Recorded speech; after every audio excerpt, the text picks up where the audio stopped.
warahmatullahi wabarakatuh. Bismillahirrahmanirrahim.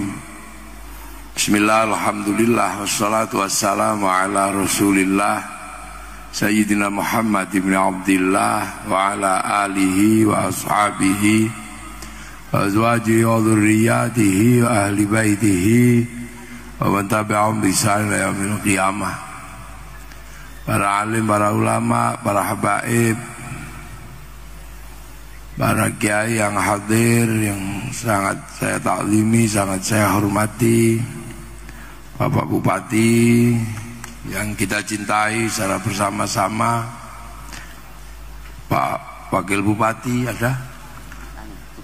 Oh, tugas. Nah, sahabat-sahabat atau apa namanya ini? Subhanul Muslimin lovers. Suban lovers. Para hadirin wal hadirat yang berbahagia, alhamdulillah kita ini punya kebiasaan bersandar dalam setiap persoalan yang sulit. Kita ini selalu bersandar kepada Allah dan Rasulullah. Cara bersandarnya orang Indonesia dengan istighosah dan sholawat itu dimanapun, dari orang lahir sampai orang mati isinya zikir dan sholawat. Yang namanya zikir marhabanan sudah menjadi menu sehari-hari apapun kegiatan kita. Dari urusan dalam rumah sampai urusan bangsa dan negara, kita membiasakan bersandar kepada Allah dan Rasulullah.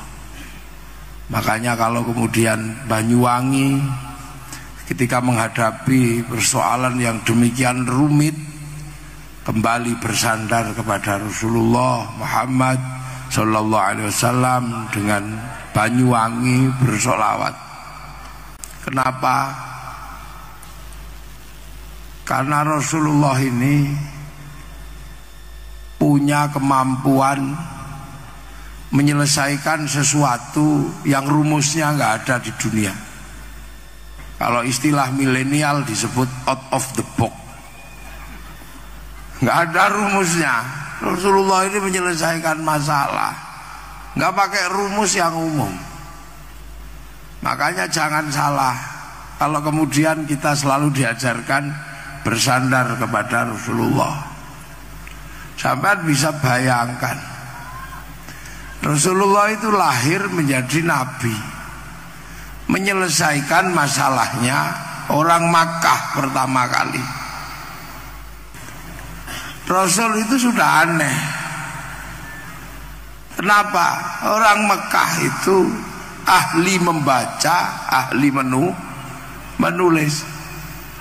Tapi Rasulullah hadir di situ tidak bisa baca, tidak bisa nulis. Sahabat bisa bayangkan, kalau menyelesaikan orang Mekah yang ahli membaca, ahli menulis, diselesaikan oleh seorang guru besar atau profesor, itu sesuatu yang lumrah. Tapi Rasulullah tidak bisa baca, tidak bisa nulis, dihadirkan di Makkah untuk menjadi jalan keluar bagi orang yang jago membaca, jago menulis.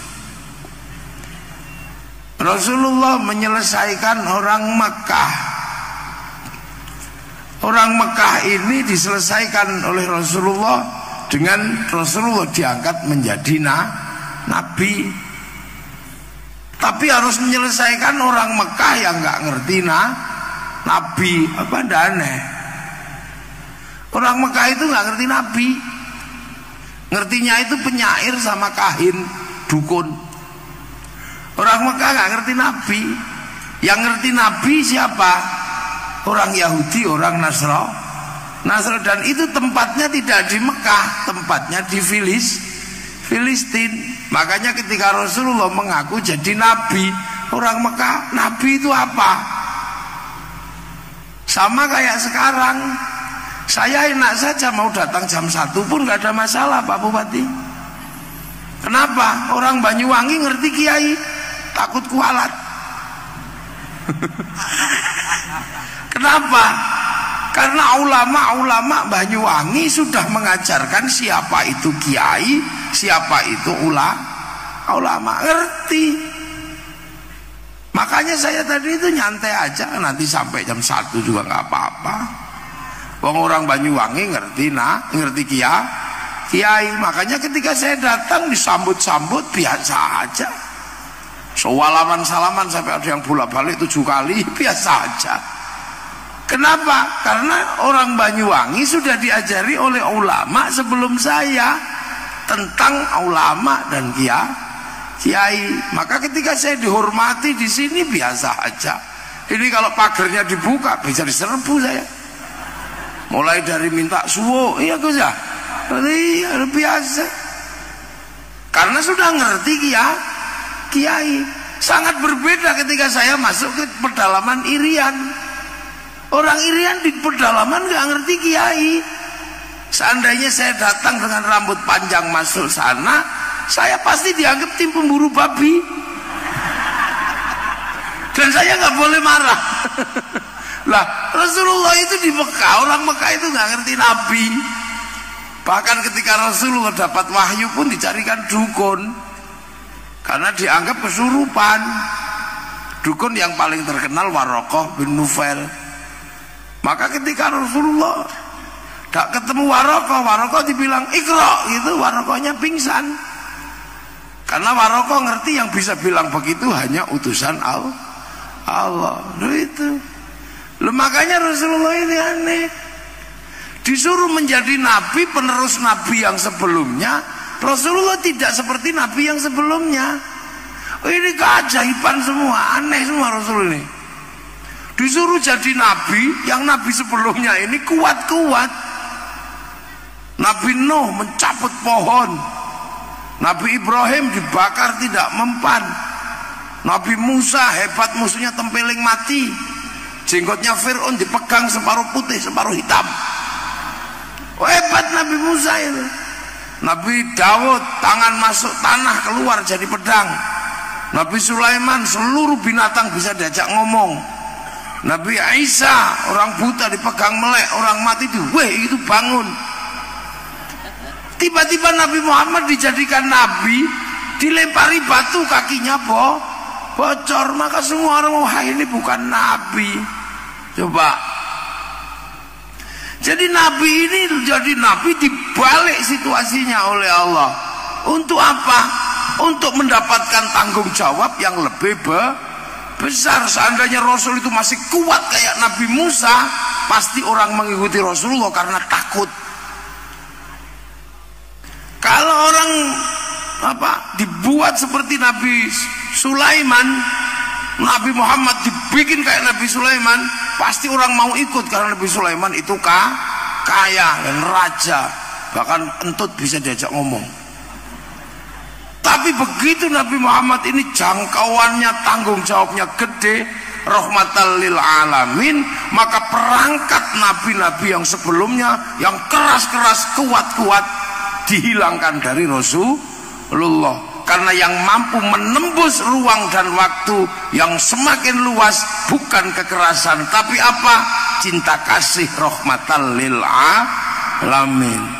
Maka yang keras-keras itu pasti bukan tipologi umat Rasulullah Muhammad sallallahu alaihi wasallam. Yang galak-galak itu pantasnya jadi umatnya Nabi Musa. Itu. Akan tetapi yang dilakukan oleh Rasulullah ini sudah tidak masuk akal. Apa yang tidak masuk akal? Bagaimana mungkin dalam akal manusia orang tidak bisa baca, tidak bisa nulis, mampu mengajarkan masyarakat yang ahli baca, ahli nulis, bahkan kepatuhannya tidak masuk akal. Orang Mekah, Arab dan sekitarnya waktu itu Tuhannya adalah patung. Tapi oleh Rasulullah bisa diajak punya Tuhan yang tidak kelihatan. Ini nggak mudah. Dari Tuhannya banyak bisa diajarkan Tuhan satu. Dari tempat yang tidak ada air bisa diajarkan toharoh pakai air. Padahal pakai air itu susah, minum aja susah. Ini malah disuruh mandi. Bisa diajari seperti itu. Dari tempat yang panas luar biasa bisa diajari puasa. Kalau kita puasa mudah, berteduh di bawah pohon jambu sudah hilang dahaganya. Di Arab itu mau lari kemana? Panas. Tempat yang demikian panas orang bisa diajari puasa. Di tempat yang tidak ada makanan orang bisa diajari berbagi sedekah. Di tempat yang penuh syahwat orang bisa diajarkan bertahan tidak melakukan kejahatan seksual. Kapan? Saat melakukan tawaf. Saat melakukan tawaf syahwatnya orang tawaf dibuka. Apa?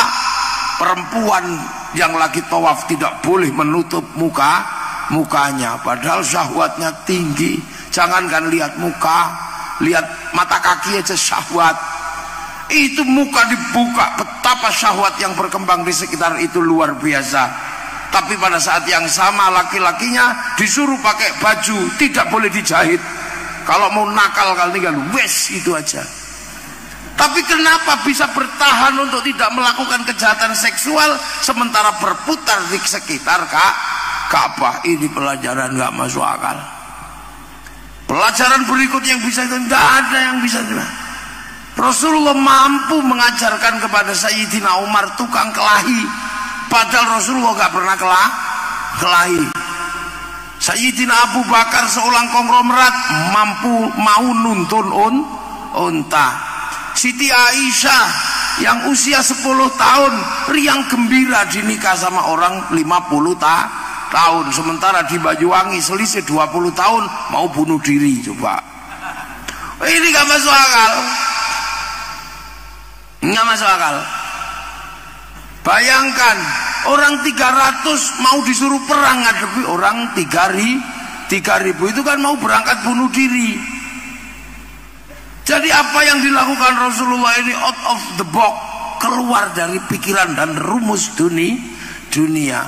Makanya ketika para ulama masuk ke Indonesia melihat sesuatu yang luar biasa, bahwa bangsa ini adalah bangsa yang multi agama, multi ras, multi suku, bukan sesuatu yang mudah. Arab lebih mudah karena satu bangsa, makanannya sama. Orang Eropa lebih mudah karena satu bangsa, budayanya hampir sama, makanannya sama, kulitnya sama, bahasanya sama, ngurusnya lebih mudah. Itu pun pecah menjadi puluhan bangsa, puluhan negara. Tapi begitu para ulama datang ke sini melihat ini ada kawasan puluhan bangsa, puluhan suku, merasa akan sangat kesulitan yang luar biasa. Budayanya banyak, makanannya banyak, berbeda-beda, bahkan hantu paling banyak ada di Nusantara. Orang Eropa hanya mengenal Casper, ghost. Orang Amerika mengenal yang namanya voodoo. Orang Arab jin, setan. Orang Cina vampir. Orang Amerika Dracula. Orang Indonesia hantunya banyak. Wewe gombel, gendruwo, kuntilana, demit, toyol, jerangkong, kolor hijau.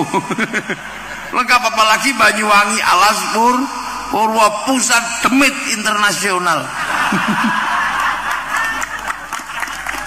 Makanya saya gumun itu, betapa hebatnya Bupati Banyuwangi bisa bertahan tidak dimakan sama hantu Alas Purwo. Hebat beliau ini loh, bisa.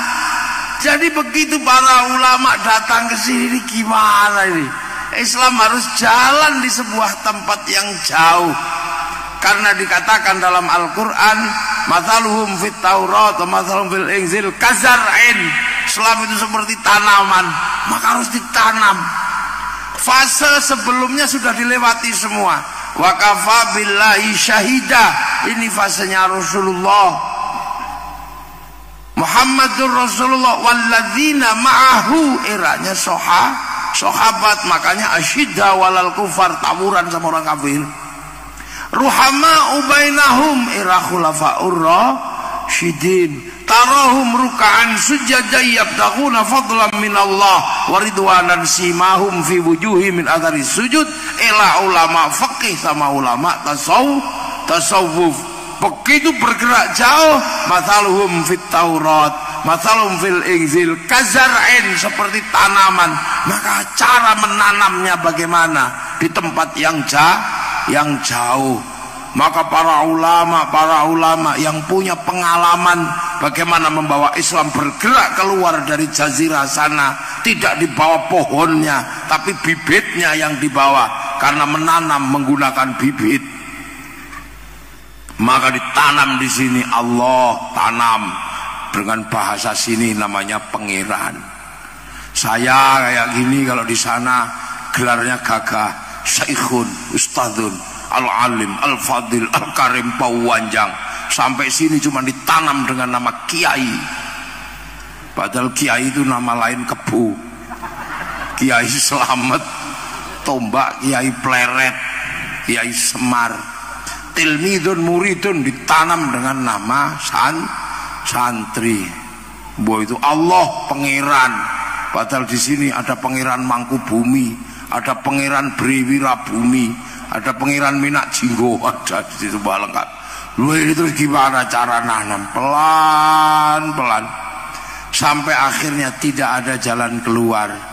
Agar tempat yang jauh ini mendapatkan barokah, maka manusia sudah tidak bisa mikir bagaimana cara agar masyarakat ini menjadi baldatun thayyibatun wa rabbun ghafur.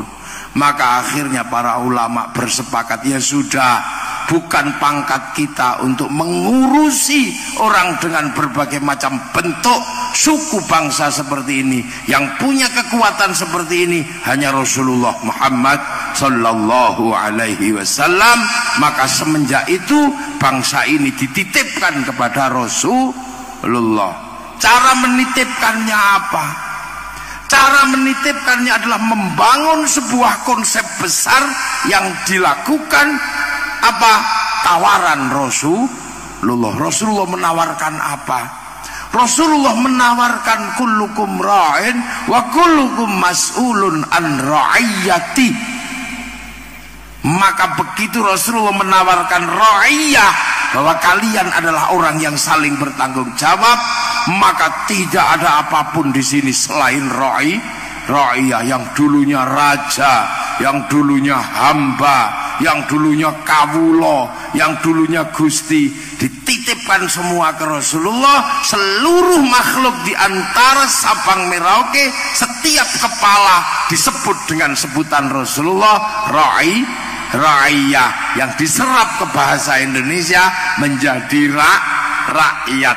Menyebut orang Indonesia dengan sebutan ra'iyah atau rakyat adalah cara para ulama, para pendahulu menitipkan seluruh kawasan ini, manusianya titipkan pada Rasulullah Muhammad sallallahu alaihi wasallam. Dan satu-satunya bangsa muslim dunia yang sanggup menyebut penduduknya dengan sebutan seperti yang diinginkan Rasulullah, ra'iyah, hanya ulama Indonesia. Loh, ini tepuk tangan sing banter, ndak usah malu-malu. Ini anak milenial harus paham. Tidak disebut apa-apa selain disebut ra'iyah. Ra'iyah kalau ngumpul titipkan sama Allah. Wasyawirhum fil amri, lahirlah konsep besar namanya musyawarah. Titip ke Allah. Makanya musyawarah itu bahasa Al-Quran. Nah, cara ulama dulu menitipkan seperti ini yang kadang kita nggak sadar. Sudah dititipkan pada Rasulullah lewat sebutan ra'iyah, kadang kita ini pengen mengembalikan kepada prinsip dasar sebelum jadi ra'iyah. Sebelum jadi ra'iyah ketika saling menyerang disebut kafir. Tapi kalau sudah hidup bersama, saling mengerti, tidak lagi menyerang tapi dalam perdamaian, sebenarnya sebutannya sudah bukan kafir tapi zimmi. Tapi kalau sudah hidup saling bertanggung jawab, sebutannya ra'iyah. Dan kita sudah disebut ra'iyah, maka jangan dikafirkan lagi. Itu loh sebabnya. Makanya Arab yang satu bangsa bisa pecah menjadi puluhan negara, Eropa satu bangsa bisa pecah jadi puluhan negara. Kenapa kita puluhan bangsa mampu bersatu dalam satu negara, Kesatuan Republik Indonesia? Karena seluruh batin dan isi kepala orang kita dititipkan kepada Rasulullah Muhammad sallallahu alaihi wasallam. Jadi makanya ketika orang kita disebut rakyat, itu sesungguhnya adalah sebutan yang diinginkan oleh Rasulullah dalam setiap manusia yang hidup bersama-sama. Loh, makanya akhirnya terlindungi. Akhirnya kemudian ajaran yang diajarkan terlindungi karena ada ruang besar yang disiapkan. Karena ra'iyah kalau ngumpul namanya majelis berembuk, tafassahu fil majalis. Akhirnya mengangkat pemimpin, wasi'a kursiyus samawat, pemimpinnya disebut kursi lah. Teritorinya disebut karena dulu yang bikin konsep ini para wali, maka ruang besarnya namanya wilayah. Dan akhirnya kita punya batas teritori yang dijaga oleh para pemimpin yang melakukan sistem musyawarah, sistem musyarakah atau masyarakat. Amanlah isi bangsa ini. Maka ketika orang Eropa datang ke sini mau cari gratisan, bawa bedil, dilawan oleh santri dengan simbol-simbol bersama. Nah, akhirnya bangsa-bangsa di sini punya dengan gayanya, Timur Tengah punya dengan gayanya, semua punya dengan gayanya, sampai akhirnya muncul bangsa baru cari gratisan. Ketika kebutuhan minyak mau cari gratisan di Afghanistan, bangsa Afghanistan punya bangsa dan negaranya. Ada yang pengen cari gratisan di Timur Tengah, semua punya bangsa dan negaranya. Ada yang nyari gratisan ke Indonesia, maka dijaga oleh bangsa dan negara Indonesia. Lah akhirnya ada yang punya cara baru, cara cari gratisan pakai bedil bisa. Apa ditelawan oleh warga penduduk di sebuah daerah. Akhirnya ada yang punya pengalaman bagaimana kalau cari gratisan pakai agama, maka model baru ada orang cari gratisan pakai agama. Bangsa Afghanistan sumber dayanya aman karena dijaga oleh para pemimpinnya, maka kemudian datanglah kelompok agama namanya Taliban. Setelah pakai Taliban orang terkecoh karena ini nuansanya sama-sama beragama, banyak yang ikut, maka bangsanya jebol. Sekarang yang ada di Afghanistan semuanya gratisan, minyak gratis apa aja diambil. Timur Tengah dijaga di Irak oleh Saddam Hussein, di Libya dijaga Muammar Gaddafi, kemudian di Suriah dijaga Bashar al-Assad. Semua terjaga karena punya pemimpin, punya kekuatan. Maka kemudian didatangkanlah ISIS. Sekarang jebol dan cari gratisan. Dan sekarang gratis semua. Seluruh minyak gratis di sana. Siapa yang mau ambil? Ambil. Dan semua pengen cari gratisan ke Indonesia, maka didatangkanlah wajah-wajah baru, model beragama yang melawan sistem ra'iyah, melawan sistem musyarakah. Untuk apa? Menjebol bangsa ini agar gratisan di Indonesia. Tapi karena ada santri paham betul, dilawan secara bersama-sama. Ini yang mau cari gratisan. Makanya kita dari dulu para ulama tahu Ketika kita ini bertahan dengan cara berbeda-beda, apakah kita ini akan menyelesaikan dengan cara kita? Dulu setelah Indonesia merdeka, kita selesaikan apa? Dengan cara apa? Pancasila yang dimengerti oleh Sabang sampai Merauke. Kita selesaikan dengan merah putih karena bendera ini disepakati perbedaan bangsa dan suku. Walaupun saya ini orang NU, sangat bangga dan begitu cintanya dengan bendera NU, tapi bendera NU tidak diterima oleh orang dari seluruh berbeda-beda agama. Bendera Muhammadiyah ya tidak diterima semua orang, apalagi bendera yang lain termasuk bendera Coca-Cola nggak bisa. Maka kemudian kita bertahan pakai merah putih. Makanya merah putih dibenci dulu oleh Belanda, ngibarkan merah putih tembak mati. Maka kemudian agar tidak ditembak mati, merah putih dikibarkan di atas rumah. Belanda curiga tiang rumah dikasih tebu, masih curiga dikasih pisang, masih curiga dikasih padi, masih curiga dikasih kelapa, masih curiga kita bawa tumpeng sama ingkung makan. Oh, cuman mau makan ternyata. Tapi makanannya habis, padinya mengering, tebunya mengering, kelapa mengering, pisang rontok, yang tersisa tinggal merah putih. Maka anak-anakku, anak-anak milenial, kamu harus paham bahwa merah putih itu dulu minta ribuan nyawa, tapi kamu tahunya merah putih hanyalah berharga 50.000. Dulu merah putih minta nyawa, sekarang hanya minta tangan kita untuk diangkat. Maka kalau ada penghormatan bendera merah putih, angkat tangan kalian. Tidak usah ikut yang bilang bid'ah, tidak usah ikut yang bilang tauhid, karena yang bilang bid'ah dan tauhid zaman perang nenek moyangnya tidak ikut. Ini cara kita. Pancasila, bahkan dulu berdebat nenek moyang kita, apakah bangsa yang baru merdeka ini akan kita selesaikan dengan cara-cara model dari Arab? Tidak bisa. Maka lahirlah sebuah naskah besar di bawah lindungan Ka'bah. Sampai udah nggak ngerti itu.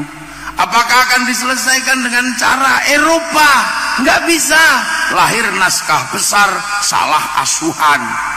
Apakah akan diselesaikan dengan cara Belanda bangsa ini? Nggak bisa. Lahir tenggelamnya kapal Van der Wijk. Apakah akan diselesaikan dengan cara Nusantara murni? Tidak bisa. Lahir naskah Siti Nurbaya. Cerdasnya bangsa ini. Lu kok sekarang tiba-tiba ketika bangsa ini sehat walafiat bilang sakit bangsa ini harus diselesaikan, keluarlah bendera royah, bendera liwa. Ini kan benderanya Rasulullah ketika perang. Masa negeri yang damai ada bendera perang keluar? Maka bendera itu masuk akal mengatakan bahwa pilpres adalah perang. Enggak perang, pilpres itu kelanjutan pilkades. Pilkades antar desa, ningkat sedikit pilbub, milih Pak Azwar Anas. Setelah itu ningkat pilgub. Setelah itu pilpres, riang gembira. Orang Indonesia menyebutnya pesta demokrasi, namanya pesta riang gembira. Syukur ada uangnya. Itulah cara kita, ada dangdutannya, ada apa pesta. Nih ya syukur ada uangnya. Kalau Pak Polisi hati-hati awas ada money politik. Ya kita jangan sebut money politik. Sebut apa? Uang bensin, nggak ketangkep. Kalau diterima masjid ya sumbangan, berarti terima kiai bisyaro, nggak ribut. Iya biasa gitu Indonesia nggak usah ribet gitu. Makanya kalau dikejar jangan pakai uang tilang, nggak boleh. Uang damai biasa, indah kita Indonesia. Ya nggak usah ribet kita Indonesia, emang begitu. Tiba-tiba ini perang Badar, kalau kau tidak menangkan kami, aku khawatir tidak akan ada yang menyembahmu. Terus lu mau ngomong apa sekarang begitu Pak Prabowo sama Pak Jokowi jadi satu rangkulan? Mate kon. Makanya loh, kita masih bisa selamat. Dunia hari ini melihat Nusantara ini bangsa yang unik di tengah siap tempur dan perpecahan, para panglima bersatu rukun membangun bangsa dan negara. Ini hanya Indonesia yang bisa. Dua orang yang berseteru, rangkulan, yang satu jadi menteri, yang satu jadi presiden. Siap Bapak Presiden, biasa. Ini hanya Indonesia. Ini hanya terjadi di sini, maka jangan serius-serius. Ini bangsa biasa aja. Kita dititipkan ke Rasulullah riang gembira. Makanya kalau ada sesuatu, selesaikan dengan cara kita, sholawatan, zikir. Jangan cari obat untuk bangsa ini ke Filistin. Bangsa Filistin memang pernah sakit dan sampai saat ini belum sembuh. Mereka bikin obat. Obat itu namanya Hizbut Tahrir. Hizbut Tahrir didirikan oleh Taqiyuddin An-Nabhani menjadi obat bagi Filistin, dan itu gagal. Masa obat gagal, produk kedaluarsa kamu bawa ke Indonesia, mules perutmu. Jangan. Di Mesir bangsa yang sakit, maka cari obat di sana. Dulu namanya Hasan Al-Banna, bikin obat namanya Ikhwanul Muslimin. Dan obat itu gagal menyelesaikan Mesir. Bahkan Mursi digantung di Mesir. Masa produk gagal kau bawa ke Indonesia? Maka kita selesaikan dengan cara Indonesia. Banyak sekali yang nggak bisa masuk sini, berubah menjadi drastis. Musik rock yang begitu gagah dan kuat masuk Banyuwangi jadi rock dude. Dia saja. Jadi siapa? Suliono.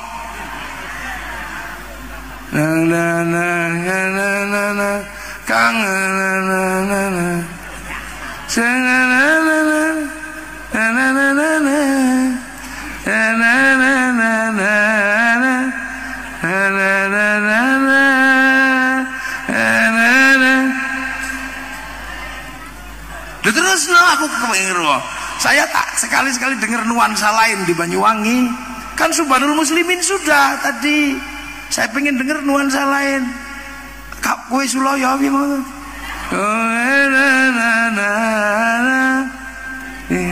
Suloyo si dewe ika mage demen.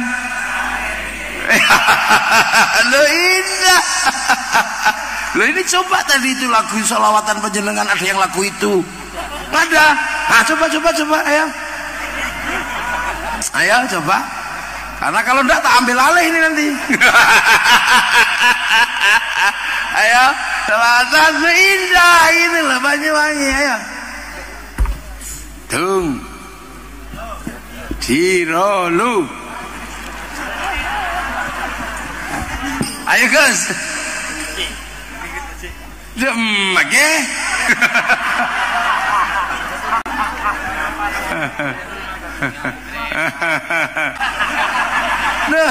Oke. Santre lambe ben santre mangken duh tak pada. Mantap yo. Masalah tengka ben angku yang jauh pita. Lambe mun jamaah repu eneng ada. Mangken pon iqamah ki sibuk kamar abude. Ayo, mana musiknya? Musiknya. Santre lambe ben santre mangken lu tak pada. Masalah tengka ben angku yang jauh pita. Lamba mun jamaah repu eleng ada. Mangken pon ikon ki sibu kamar abada. Allahumma salli ala Muhammad ya Rabbi sa'ana bima alimna. Allahumma salli ala Muhammad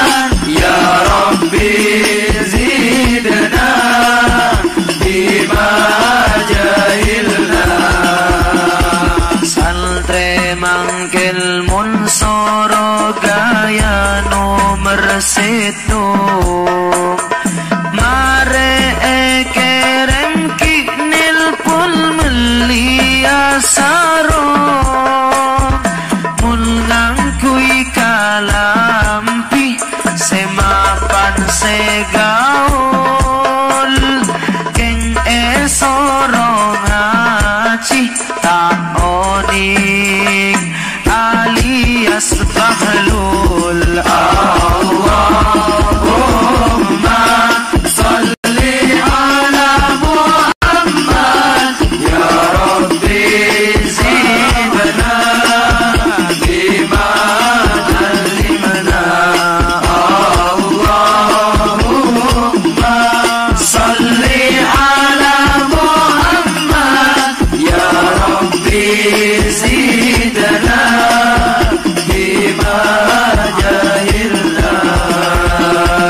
Bagian santri bini alduh lain pole mun ako dungan mira biru koding pote mun soro agaya lakar dek sengabi keng bakto sakola tak fokus apel tatibi.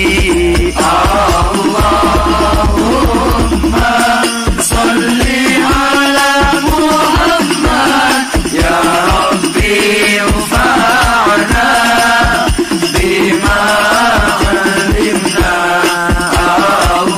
Allahumma salli ala Muhammad ya Rabbi zidna bima jahilna. Saporanah manabi pentabul lopot tujuan niat ngajak fastabikul khairat torepa semangat belajar jek sengka bentore patoat sopaje ilmu barokah.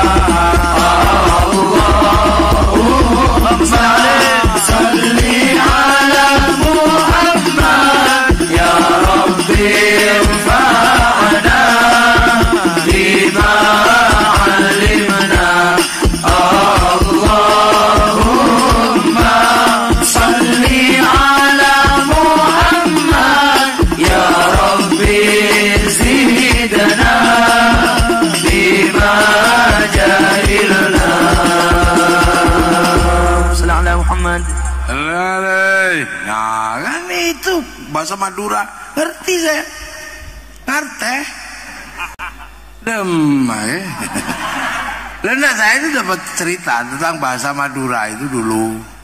Syekhona Khalil itu waktu jadi ada jadi bupati nantang. Ya Syekhona, saya mau mantu sebagai bupati kan gak enak kalau mantu terus kehujanan. Tolong ya, kalau engkau wali bikinlah pendopo ini gak kehujanan. Akhirnya ya sudah, tuliskan sebuah kalimat, kamu paku di atas pintu. Nah, akhirnya tulisan kecil dipaku di atas pintu. Bener-bener seminggu gak hujan, pendoponya tok. Yang lain hujan tapi pendopo enggak. Akhirnya setelah selesai pesta, Pak Bupati ini pengen ngerti tulisannya apa kok. Hebat banget tulisan gini aja kok bisa bikin tidak hujan. Nggak tahunya apa tulisannya, Bupati Balana Raja.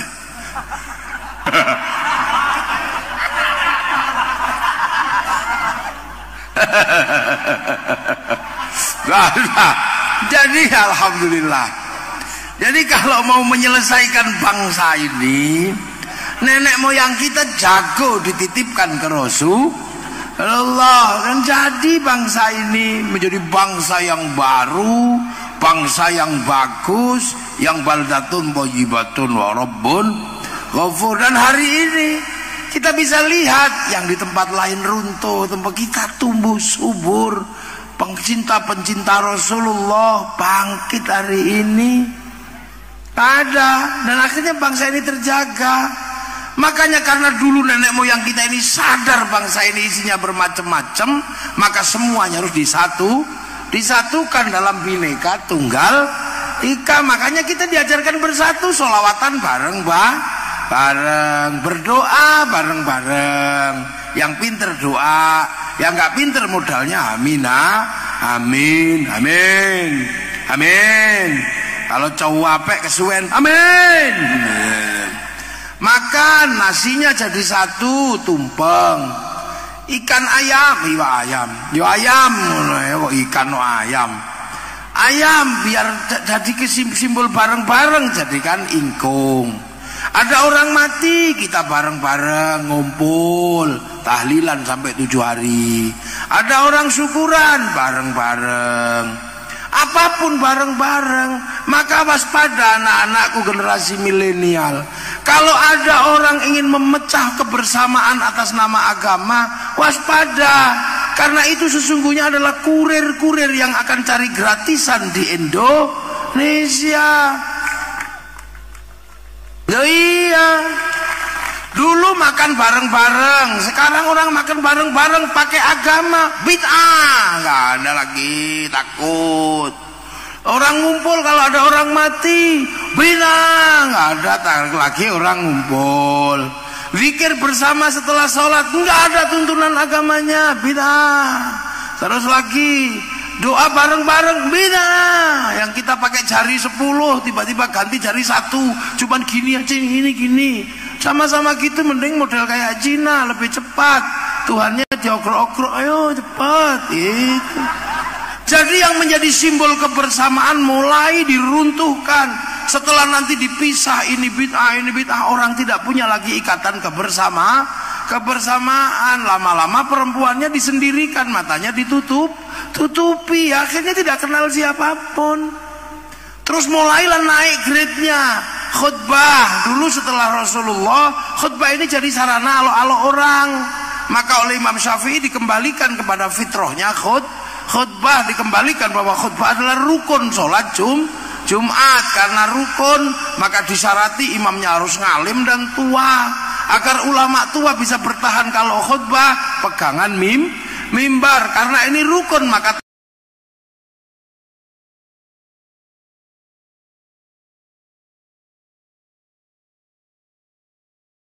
tangannya tidak boleh gini-gini. Agar tangannya tidak gini-gini, dipegangi tongkat. Akhirnya orang khutbah kembali pada fitrahnya, ittaqullah, tenang. Tapi ketika mereka nggak punya cara ngolok-olok musuhnya, karena kumpulan yang lain dibid'ahkan, maka mereka harus merebut mimbar untuk cari alat propaganda. Agar mimbar bisa menjadi alat propaganda dan tangan bisa begini-begini lagi, maka tongkat harus dihilangkan. Ketika tongkat hilang, maka khutbah kemudian menjadi sarana caci maki lagi. Waspada kalau ada yang begitu, nak ya. Rasulullah pakai Sayyidina, dibilang bid'ah, langsung sebut Muhammad. Nah kalau kelas Rasulullah aja kamu sebut Muhammad, kamu melanggar. La taj'alu du'a ar-rasuli bainakum ka du'a'i ba'dukum ba'dha. Akhirnya tidak ada penghormatan pada pemimpin terhadap Rasul Muhammad, maka terhadap presiden Jokowi. Ini adalah namanya social engineering untuk tujuan political engineering, merebut kekuasaan dengan cara agama. Untuk apa? Cari gratisan di Indonesia. Maka anak-anak milenial harus paham, kamu boleh menjadi Eropa, kamu boleh menjadi Arab, karena kamu mudah sekarang belajar. Cari model Eropa, tinggal buka handphone, rambut Eropa miring, rambut Amerika jabrik kayak begini. Kamu lebih suka spaghetti daripada nasi jagung, silahkan. Kamu lebih suka I love you dan tidak suka aku cinta padamu, aku tresno marang Rika, ya apa Riko, nah, Riko apa nih kok marang Riko kanggo Riko, ora iso, ora tak kongkon wong ora iso. Lah itu nggak apa-apa. Kamu lebih suka ente, nggak apa-apa. Tapi kamu tidak boleh lupa bahwa bangsa yang hari ini berjalan namanya milenial adalah bangsa yang bertahan terakhir. Untuk apa? Pertahanan bangsa. Kamu boleh menjadi Eropa, tapi kalau kamu ke Eropa tetap ditanya pasportmu mana. Kamu ibadah haji pun ditanya pasportmu mana akhirnya batas perbedaan milenial hanya satu, batas bangsa dan negara. Maka kalau kamu punya niat untuk menjadi makhluk yang lintas benua, lintas negara, jangan lupakan kamu adalah tetap bangsa Indonesia. Nah ini makanya kita enak sekarang titip ke Rasulullah, roya, musyarakah, ya enak. Makanya sampai jam segini biasa aja, damai, indah. Ya kan kamu milenial. Milenial itu biasa aja, pulang sore itu zaman kami. Milenial pulang jam 1 nggak apa-apa, kan bisa dicari. Loh, dulu zaman saya jam 9 nggak pulang, hilang. Sekarang hilang di GPS. Gimana sih anak ini? Iya, tahu-tahu bapak sama anaknya ketemu di kafe. Gampang nyari anak sekarang. Tak GPS ketahuan kamu. Ayo, tak Sherlock. Pak, aku ditinggalkan kekasihku, Pak. Di mana? Sini. Sherlock, nak. Ambil. Pacarmu mana? Kita GPS. Tak tempilingin nanti loh. Ya. Milenial itu enak, ya. Iya, kita terdampar di tepi pantai, kelaparan, Gojek. Ini milenial. Ini zaman kita indah, milenial. Merayu juga nggak perlu pusing. Nggak usah, Dek. Aku merindukanmu, wajahmu seperti purnama. Itu kuno. Anak milenial. Mas, apa bang? Kenapa, Cak? Kenapa? Nanti kalau kita ke pantai jangan lewat selatan ya. Nah kenapa? Kalau lewat selatan aku nggak bisa mengutarakan hatiku. Ya, ini milenial.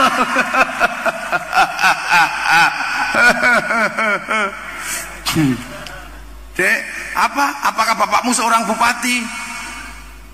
Lo kenapa? Oh, kamu kok lupa? Bukan, kamu kok tahu anggaran jajan saya katanya. Apakah Bapak Bupati kok tahu anggaran jajan saya? Jadi Pak Bupati kan tahu APBD-nya. Itu milenial. Dek, apakah bapakmu sipir penjara? Kenapa? Karena kamu mampu memenjarakan aku dalam hatimu.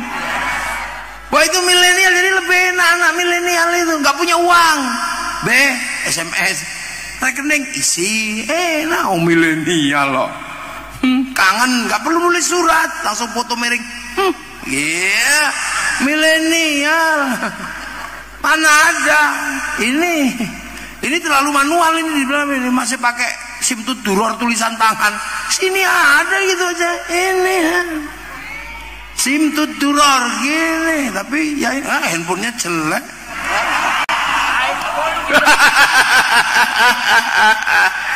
iPhone nggak tahunya, tak pikir Mio.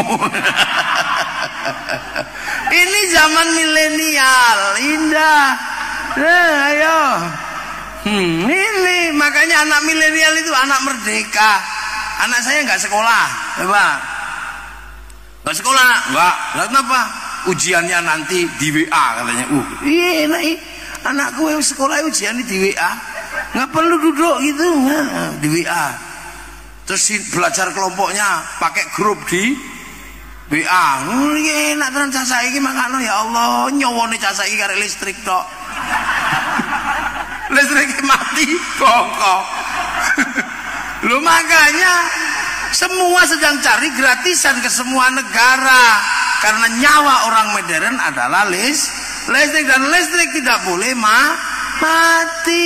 Loh ini loh, kamu harus tahu. Maka pertahankan bangsa ini dengan cita-cita besar apa? Kita wariskan pada anak cucu. Siapapun yang mengganggu persamaan bangsa ini, mengganggu kebersamaannya, kita singkirkan hari ini jauh-jauh dari kehidupan kita. Atas nama apapun pergi kau. Kalau Bung Karno mengatakan go to hell, kalau kita buang ke laut. Nah, ya buang ke laut kan kalau kita. Pergi ke laut. Nah itu loh. Itu makanya dari nenek moyang itu jago, dititipkan kepada Rasulullah ra'iyah, teritorinya titipkan kepada para wali, namanya wilayah, negaranya titipkan pada Persatuan Negara Kesatuan Republik Indonesia. Al-Fatihah. Siratal ladzina an'amta 'alaihim ghairil maghdubi 'alaihim waladdallin. Amin. Assalamualaikum warahmatullahi wabarakatuh.